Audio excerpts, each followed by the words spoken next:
இதையெல்லாம் வழித்தடங்களாக வாழ்வியல் நெறியாக ஏற்றுக்கொண்டு எண்ணரும் தம்பி தங்கைகள் எழுந்து நீங்கள் வரவில்லை.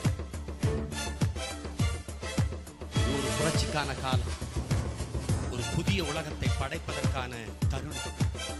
ஊழல் லஞ்சமற்ற, பசி பஞ்சமற்ற, சாதிய இழிவு தீண்டாமையற்ற, மது மத போதையற்ற, பெண்ணி அடிமைத்தனமற்ற, அடக்குமுறை ஒடுக்குமுறையற்ற தூய தேசத்தை படைப்பதற்கான காலம்.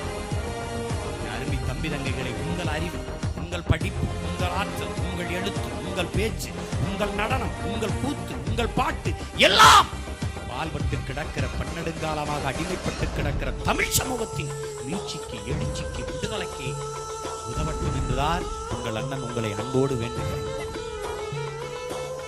அதற்கு பயன்படும். நாம் பிறந்துட்டோம்.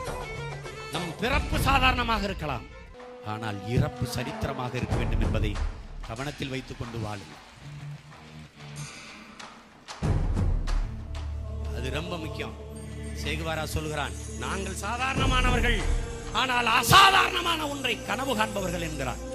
அப்படி அசாதாரணமான ஒரு கனவோடு வாருங்கள். அந்த கனவு அடிமை இனத்தின் உரிமை, விடுதலை என்கிற புனித கனவாக இருக்கட்டும்.